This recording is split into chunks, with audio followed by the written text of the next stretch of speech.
Hello everybody and welcome back to Nerdly Presents. This is a Nerdly Presents Off the Reel review. That's right, we're not doing an interview right now, and I would hope that you all know by now that I like to cover everything from the big budget to the low budget to the no budget, with a special keen interest on the lower end of the scale, and that is definitely where I think this movie lives and lies. Treading water. This is compulsory viewing. Now, you probably could watch this and relate to it if you're from anywhere in the world. I'm sure they have these situations, these circumstances, these characters, these stories absolutely everywhere. But for me, this is a very, very British movie, a quintessentially British story. I'm talking about Ken Loach, Shane Meadows. When you think of Shane Meadows movies and Shane Meadows TV shows, this is what you think of.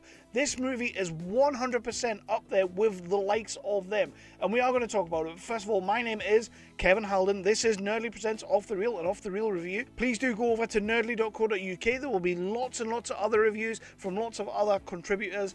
Check out everything over there because we've got some amazing writers. This will be my review. I will talk about the plot of this movie, then I'll get into what I did and did not like about this movie. Sorry, no, I'll do the cast and crew of the movie first, then I'll get into what I did and didn't like about this movie. Then I will get into my final Nerdly Presents Off the Reel review rating, which is my rating and not the rating of Nerdly as a whole, but you can take mine to the bank because I'm easily the most important person there. So let's get into Treading Water. And when Treading Water opens, we meet Danny. Danny is getting out of prison today, and upon his release we find out a few things about Danny. He's struggling with addiction, he's struggling with intrusive thoughts, he's struggling with a little bit of ADHD or compulsive disorder. He comes home and he ends up in this sort of like halfway house kind of thing where there's a group of other guys who are all kind of down on their luck just a little bit like Danny, all trying to figure out what they're going to do. We get some of these really, I want to say cool, I probably shouldn't say cool because they are brutal scenes. He ends up punching people in the faces, smacking the heads off tables, biting into light bulbs and all this kind of thing. But this is all part of the way his mind is working, because his mind's a little bit broken through years of alcohol or drug abuse. But what we're learning is that these things aren't actually happening. He's just thinking that they are, and these things do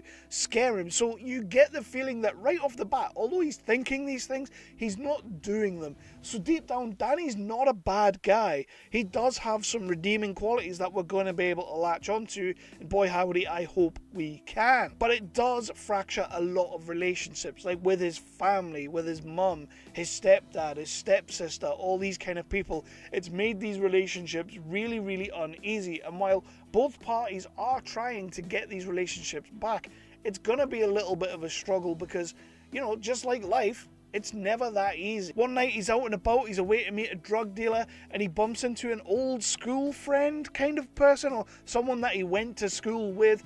He thinks that he was a little bit of a school friend. I think she thinks he was a little bit weird because he has this disorder, this compulsion to just like touch things, but he has to touch them. Like, he doesn't necessarily have a choice, he just kind of has to touch them. She's now a little bit of a prostitute, and I say a little bit of a prostitute, she is a prostitute. And Danny has kind of found her at a point in her life where things are not necessarily where she might have hoped they would be. That is where this movie is going to live for the most part. The relationship between Danny and Laura is going to evolve throughout the film, where he's slowly but surely, well, not slowly but surely because it's pretty rapid to be fair, falling in love with her. But of course she's in this situation now where she's got this guy who is essentially pimping her out while she's pregnant, which he knows. So it's not a very conducive relationship for anybody to really be getting on in life. But I'm not going to dive too much more into the plot because it does then become spoilers. But it is one of those very British movies where we're going to be dealing with this relationship.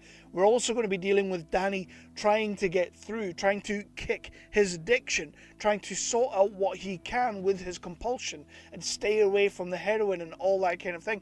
But he is still in amongst all these people who are just going to, you know, stray him. They're going to lead him down a path. But can Danny pull himself round? Can he become the man that Laura will maybe fall for? Can he become the man who can provide for Laura? Can that story evolve? Can they get together in the long run? It is that kind of movie. It's not one that we've never seen before. It's not reinventing the wheel. It's just telling it a little bit different with some really fucking strong performances. Let's talk about our cast. Starting with Gill as Danny. My Christ, from the moment Gill comes on screen, you cannot take your eyes off Gill.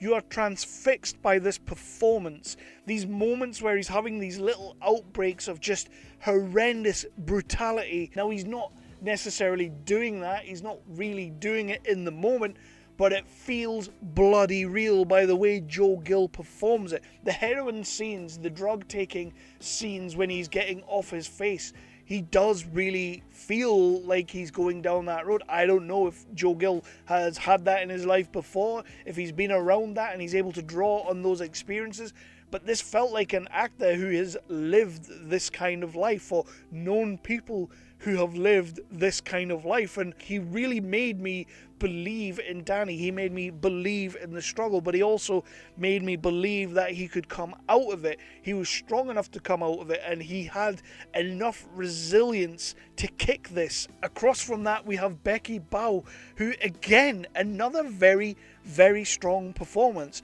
Becky's kind of bringing the charisma in this movie. She's bringing a charming nature to this story that is kind of not really seen in other movies like this. I genuinely feel like with Becky Bowe playing Laura, I feel like Laura could actually lead him out. And if she's not going to lead him out together, she'll at least give him the tools to lead him out himself. And that in itself is more important than anything else. I think Becky Bowe played a wonderful role here. I was strangely drawn to her from the very moment she comes on screen. She has this odd persona that she embodies it so well that I genuinely fell for her as a character. I genuinely wanted her to, if not get out with Danny, just get out and just go and do something better. I loved the character of Laura. Cast and crew as well, I want to talk about Gino Evans, because Gino Evans has written an unbelievable movie here. This is one of the best British movies I have seen in a long time. Again, I said it's not exactly reinventing the wheel, but it's talking about it from a different point of view. It's talking about it in a different way, a careful way, in fact. It's quietly optimistic and quietly hopeful. You are surprised by the way this movie goes. You are surprised by the ending it follows. You are surprised by the payoff that you get, and while it's not exactly the most satisfactory payoff, it is a payoff that resonates, it's a real payoff, and it's a payoff that works. So Gino Evans, unbelievably well written, well directed, just insanely treats everything the way it's supposed to be treated, and genuinely just made a, I want to say, beautiful film here. He made a beautiful film, even though it's grimy as hell, gritty as hell, and when we have these horrendous moments, they are horrendous, but it's kind of a beautiful story that we're telling, and that's a hard ask for an independent director to come in and do that with a movie like this. And it just shows that we may not have the money at this level, we may not have everything at our fingertips with this level, but we are creative as fuck, and we can make it work, and we can do it better than most. Better than most. Two more characters I really want to talk about is Darryl Clark as Rob, who's one of the other guys who lives in the house with Danny. I really like this character. Cool little character, brings moments of joy when they need to be there, makes us laugh, kind of makes us really nervous at times, but he's a cool little character. And Darren Connelly as Warren, who plays Laura's kind of boyfriend, husband, the father to the child that lives within her stomach. This is a shithouse character. The moment you meet him, you do not like him. But as the movie goes on, you start to warm a little bit. And I do think that's a very hard thing to do with a character like this, because we're rooting for Danny, we're rooting for Laura, so go away, Warren, we want nothing to do with you. But the way Darren Connelly plays this role, he kind of got me a little bit towards the end of the movie. He kind of got me and made me want to be on his side. Of course, that is undone very quickly, as it should be, but for a moment, big shout out to sound design, all that good stuff. Generally, when he is eating this light bulb at the start of the movie, the Foley on that is just sexy as hell. Like, it's a grim moment, but when you can hear the light bulb it really is just irking me as I think about it. But you really hear that, and it's really there, and it's horrible. It's really horrible. What I didn't like about this movie, I'm kind of just talking about a lot of different things that I did like, but the main thing that I really liked is that this was an independent film that strikes you on every level. You feel everything they're trying to make you feel, and a lot of things that I don't think they are trying to make you feel, because as a little Englander, and as someone who's grown up in this country, and as someone who's grown up pretty working class, to be perfectly honest, I know these stories. I know these people. I've seen people like this around. Luckily, I have not gone down any kind of roads like that. I've stayed clear of that kind of life. But I have seen and known people that have gone that way. And Gill absolutely embodied that kind of role and absolutely smashed that kind of role to the point where I could almost see people I have known in this character. And it truly, truly hurt me in a way. It truly struck me in a way. So there we have Danny kind of working through my therapy for me, and this movie did a lot of that for me, and that just sounds wanky as hell. Again, I love the fact that it doesn't end with the Hollywood ending. It doesn't give us this satisfactory everything's going to be fine, because when you look outside and when you look to those areas and you look to those people, everything is not fine. Everything is not fine. It's far from fine. Things I didn't like, and this isn't so much something that I didn't like, it's just something I would have liked to have either done a little bit differently or a little bit more of, and it's the family dynamic, the stepfather, the mother, and the stepsister. Like, I thought these characters were really cool. I really enjoyed the moments that we spent with them, but we do this thing, like tail end of the movie sort of thing, where Danny's really having a bit of a hard ride at this point and breaks into the house and is sort of there when they get back. And I don't know, I just wanted something a little bit extra here, a little bit. This was a moment that I feel like you either didn't have to do, you could have done something else rather than this, or you needed to expand on it a little bit more. A little bit more. I don't know what I wanted, I just wanted a little bit more. And I'm a big fan of less is more, so this nitpick is a very, very weird nitpick. But you know what, who am I? Because this movie's doing really well. People are receiving it really well. It's doing festivals. People are getting their eyeballs on it, and it's doing amazingly well, which is something I'm so glad to see. I'm just going to jump into my overall rating of this movie, and genuinely, a big part of this is Gill's performance. I think he's just absolutely superb in this movie as Danny, and Becky Bowe as well is superb in this movie, and their relationship, their chemistry together, everything about Danny and Laura is just something that you can't really replicate. I know they did replicate it because they're actors, but this is like a whole relationship and chemistry that it can't be forced. It is just there or it isn't. And I feel like both these actors, it was there. Like, they nailed it. So I was really, really happy about that. And Gino Evans, I think, has done a cracking job on directing. A wonderful, wonderful British movie that I think when people see it, it could end up being somewhat of a classic, somewhat of a cult classic. I genuinely believe that when people see this, if they get to see it, when they see it, they will take to it, they'll vibe with it.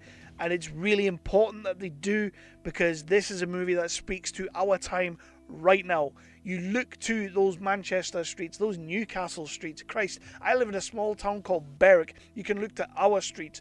This story is going on outside your front door. I'm going to give this movie a 5 out of 5. I absolutely adored this film for what it was. Is it a hard watch? Yes. Is it brutal? Yes, it's brutal at times, but technically it's brilliant and it hits on every level. Never ever does the violence in this movie feel unnecessary. It's always necessary and it always works. That's one more thing I want to say, because I know that a lot of people will take umbrage with some of the things that happen in this movie.